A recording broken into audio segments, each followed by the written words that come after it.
Hello. In this video we're going to be talking about how you can find and keep happiness. Now I must admit at this present moment in time it might be a little bit difficult in your own mind's eye how you can become happy when a lot of the world that you used to know has now become a very scary place. A few years ago a palliative care nurse went around and interviewed people towards the end of their life. And she asked these patients if they had any regrets.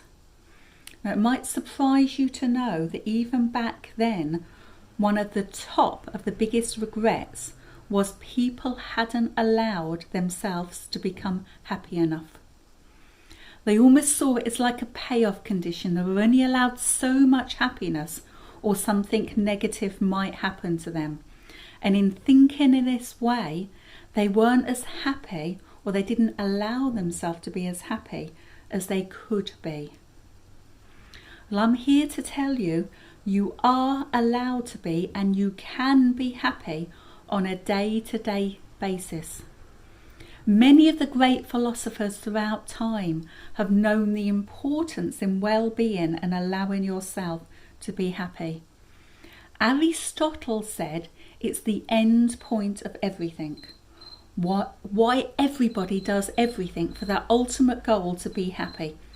Why do people work? They work to get money. Why do they want money? They want money to buy things. Why do they want to buy things? To be happy. It's the end point. But what he did say, it's slightly more weighted that. It's like a purposeful happiness.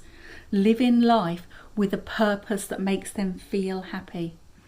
Lao Tzu, that wrote the Tao Te Ching, he regularly talks about being happy in the now. And this is where I'm going to start with explaining different ways that you can be happy. And one of the ways you can be happy is appreciating your now. And this one is especially important in the current world as it is, where you might not even be able to go outside because you might be isolating for your own protection. But even if you can't go anywhere apart from your four walls, you can be present in the moment. You can live for your now. You can wake up in the morning and you can appreciate the little bits of wonder that are in your current world. And that is a lot of the time, speaking about mindfulness and happiness are very, very closely linked. When you are more mindful about your day-to-day life, when you are really in your body, being, your happiness automatically will go up. Because everything that causes anxiety and stress, it's not the moment itself, it's our ruminations and it's our worrying about what has happened to us and worrying about the future. Right here, right now, everything is okay. So one of the ways that you can become mindful is using your senses. So that might be, for example, when you get up in the morning, you might wake up and be present in your body. Feel yourself, notice the warmth of your bed sheets. When you get out of bed, it might be becoming aware of your feet on the cold surface if you've got floorboards, and really feeling it and noticing it and thinking, that's really interesting. Having a drink, having a cup of coffee or a cup of tea in the morning, smelling it, feeling it in your hands, and really noticing how it tastes. What this does, it might seem very simple, but it's bringing you to the now. And when you are in the now, you can feel a lot more happy. Nothing else matters apart from how that coffee is tasting. Because do you know what? When all's said and done, we've only got the now. Even the beginning of this video was the past. You haven't got that. We've only got the now. So if you're in your home and little things that you can do, you can maybe look outside the window and feel the sun on you. Notice in your garden little tiny bits of life beginning to come through the ground as spring approaches. It's about noticing these moments that you can become more and more happy. So that's the first one, and we're going to go through more little tiny bits of nuggets that you can take with them. If you implement them in your life now, then you can increase your happiness. And if you keep doing these on a day-to-day basis, happiness, feeling content, will become your new norm and your new state of being. Another way that you can increase your happiness, might sound odd, is actually being kind and nice to others. The more you give out to others, you will feel that better about yourself. So the more you do for others, you will get it back in kindness by feeling good about yourself. Now, I know you might not be able to go many places at the moment, but what you can do is, for example, if you are on social media, you can just, on somebody's picture, saying, "That's a lovely picture," give people a compliment. Think about all of the nice things that people have done for you in the past. Maybe write them a letter or send them an email saying, "I really remember when that happened." Simple, tiny things make a huge difference to your happiness. When lockdown is lifted, and maybe when you're out and about, hold the door open for somebody and let them walk in first. These tiny little nuggets make such a difference to your own well-being and your own happiness. Another way that you can embrace happiness is learn from your past mistakes and practice optimism.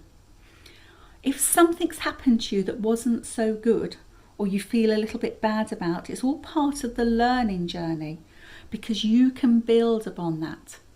In Japan, they've got an art form. They've got these amazing bowls and jugs that are worth priceless, lots and lots of money. If one of those gets damaged, then they don't try to repair them and make them perfect. They colour them in with gold and silver, and it increases the value. And you can almost like apply that to yourself. If you've had something that's happened, you can build upon it and you can learn from it. And you don't necessarily see something that's happened in the past, a mistake, as a bad thing. It's now a learning experience. And you can look back and think, wow, I learned from that. In all of life's situations, you can learn to see the silver lining of the cloud. If you have that as your natural default, it will really, really increase your happiness. Now, I'll give you an example of that from my own life. Many years ago, when my son came home from university, we had a loft conversion, which was a bedroom, and he used to sleep in it. And he'd come back from university, and he didn't want to go back to sleep in the loft. He says, "Mum," he said, "will you go in the loft now?" And I thought, well, okay, seeing as my children were now adults and I was only living at home part of the time, I actually said, okay, I'll go in there. So up I went for that first night, and I slept in the loft. A few nights later, I was sleeping in the loft, quite comfortable. And then, on one of the nights, I woke up and I realised it was raining on me. And I thought, it's raining. The actual loft had a little hole and had rain coming through. But straight away, I thought, oh well, at least I've got a dry side of the bed. At least I now know there's a hole and I can get it fixed. And then I thought again, at least I'm not on the streets and I have got a bed. And in the worst case scenario, I could go downstairs to the sofa. So when you learn to adopt that attitude, it builds up a resilience inside you.